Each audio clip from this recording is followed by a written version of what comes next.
Allo les amis, j'espère que vous allez bien et aujourd'hui nous nous retrouvons pour un tout nouveau Street d'horreur hors série. Aujourd'hui, deux histoires complètement folles sur la Lune Rouge qui est une sorte de légende urbaine et des histoires d'horreur. N'hésitez vraiment pas, si vous aimez ce genre de contenu, de vous abonner, d'activer la cloche. Parce que ça permet de louper aucune vidéo qui sort sur la chaîne, vous serez notifié. Et n'hésitez vraiment pas de liker et de partager, ça aide à référencer le travail que je fais.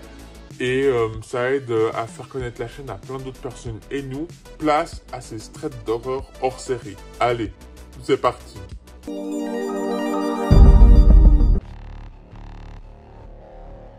Les esprits aventuriers à suivre le bon chemin. Évidemment, avec la saison, beaucoup de touristes, que ce soit des skieurs ou des randonneurs, passaient leurs vacances à la station voisine. Je veillais donc naturellement plusieurs nuits de suite dans les refuges en montagne, qui servaient de point de repère pour les randonneurs égarés ou pour ceux qui aimaient s'aventurer hors des sentiers balisés. J'étais relayé tous les 3 jours par un autre guide, et aujourd'hui, je passais l'une de mes dernières nuits en montagne, mon job étudiant touchant à sa fin. J'avais été pistonné par la mère d'une amie, et le boulot était simple, même si en s'y sent souvent seul. Je profitais de la brise fraîche montagnarde sous un soleil couchant. Quand la nuit fut tombée, je rentrai dans le petit chalet et j'allumai la lanterne raccordée à une poutre extérieure au chalet, ce qui éclaira la pièce. Le chalet était petit, une unique pièce avec une salle de bain minuscule et des meubles rudimentaires. Je m'assis au bord du lit, un livre dans les mains, face à la fenêtre qui m'offrait une vue sur la lune. La fatigue me gagnait petit à petit, et l'esprit apaisé par mon travail touchant à sa fin et cette douce nuit de grâce, je préparais mon lit pendant que mon thé chauffait. Le thé m'avait été laissé gracieusement par mon collègue. Un idéal breuvage pour passer mes nuits tranquilles. C'était aussi le seul. Il y en avait plein de tiroirs. Mon prédécesseur ne devait pas trop aimer ça. Je contemplais toujours de temps en temps le clair de lune. L'astre semblait avoir de légères teintes rougeâtres. Une tempête de neige ne tarda pas à se lever au fil que le temps passait. J'allumai un feu dans la petite cheminée pour réchauffer la pièce, et j'allais m'installer au poste de communication muni de mon thé, afin de communiquer via radio avec l'autre refuge. J'allumai le poste et demandai s'il me recevait. Il dut y avoir 20 bonnes secondes de silence radio.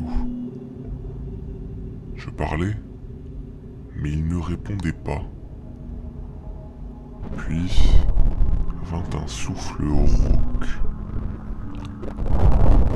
tellement amplifié par l'émetteur qu'il en sortit un son grésillant, presque macabre. Intrigué, j'engloutis machinalement le reste de ma boisson, comme pour me rassurer d'une quelconque manière. Puis finalement, une voix se fit entendre. Mais ça n'était pas mon collègue. La personne n'eut le temps que de me prévenir qu'il le remplaçait, puis la transmission prit fin. Probablement la tempête de neige qui brouillait les communications. Je me mis bien au chaud sous la couette, après avoir tiré les rideaux, masquant au passage la lune qui semblait rouge.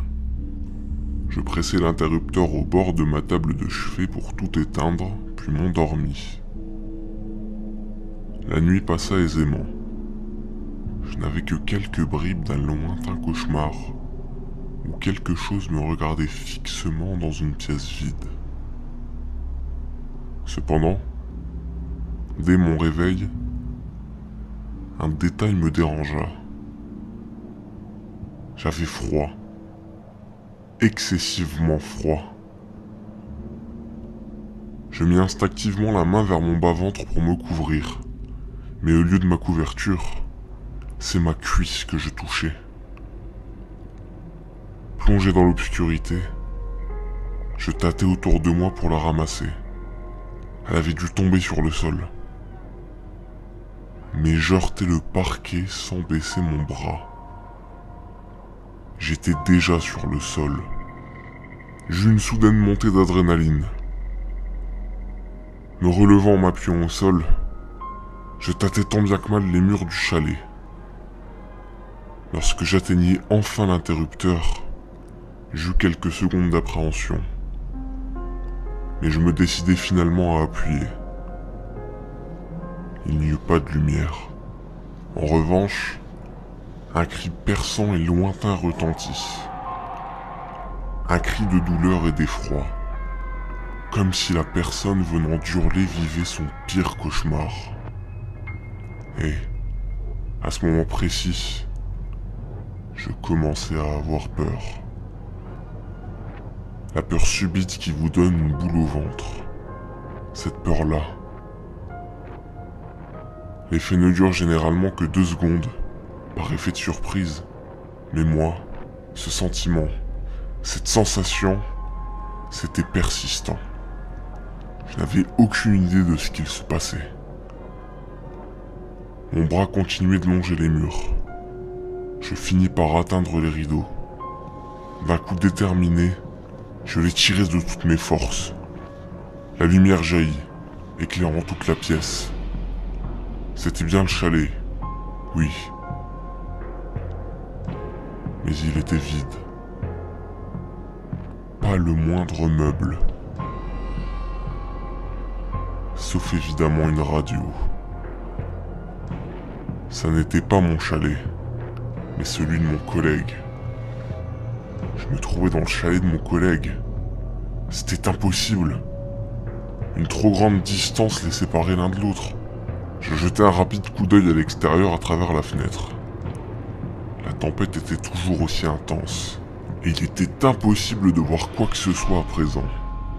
Néanmoins, il faisait jour. Je repris place dans le chalet et alluma la radio pour essayer d'en savoir plus.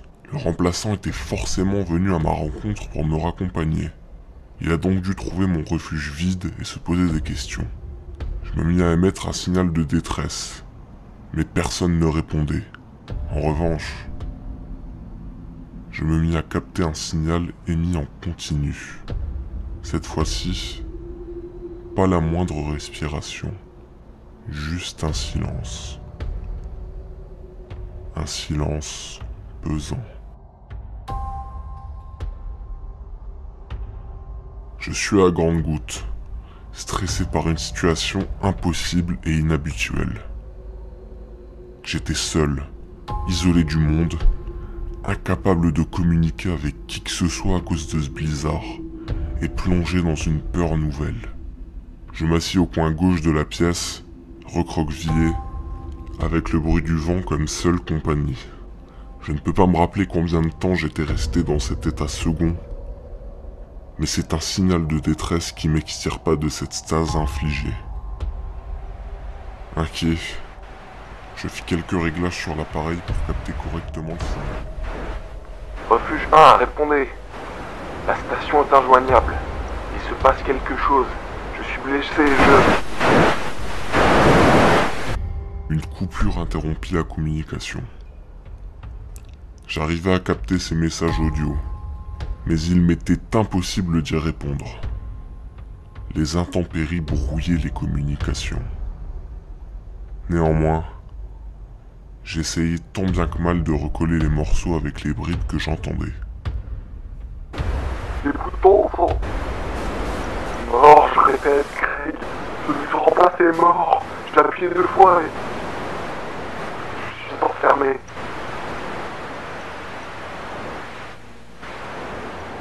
Mon sang bouillonnait. Quand bien même le froid, j'étais chaud, rouge. J'avais des bouffées de chaleur, des nausées.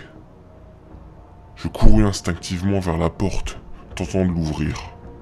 En vain. J'étais enfermé, prisonnier. J'essayais de briser la vitre, mais rien à faire non plus. L'homme avait évoqué les boutons. Par conséquent, je pressai de nouveau sur l'interrupteur qui avait provoqué le précédent cri. Ce bouton où se trouvait ma table de chevet. Et cette fois-ci, il ne se passa rien. Je captais fréquemment des morceaux des messages du remplaçant. Cela semblait avoir été enregistré il y a des heures, voire même pendant la nuit. Et je ne les recevais tous d'un coup que maintenant. Le temps d'une minute, je fus pris d'une rage incontrôlable et me mis à mettre d'énormes coups de pied contre la porte et la fenêtre. Mais rien à faire. J'étais définitivement bloqué. Ce lieu était anormalement résistant. Désemparé, je me mis à terre, écoutant les messages qui continuaient d'émettre. Ça vient de la station. Senti depuis la nuit des temps. Protégez pas. Ne touchez pas au bouton. Des heures passèrent sans que la moindre transmission n'émette. Tout s'était stoppé. Cela devait être le milieu de l'après-midi. Ou le début. Je ne savais plus. Je fixais le sol, le visage sans expression. Puis, de nouveau, un message se fit entendre, parfaitement clair, cette fois. Si vous interceptez ce message, surtout, écoutez-moi, car ce sera le dernier. Ils peuvent entendre nos transmissions, donc je serai bref. Des choses difficiles. Je veux dire dans les environs.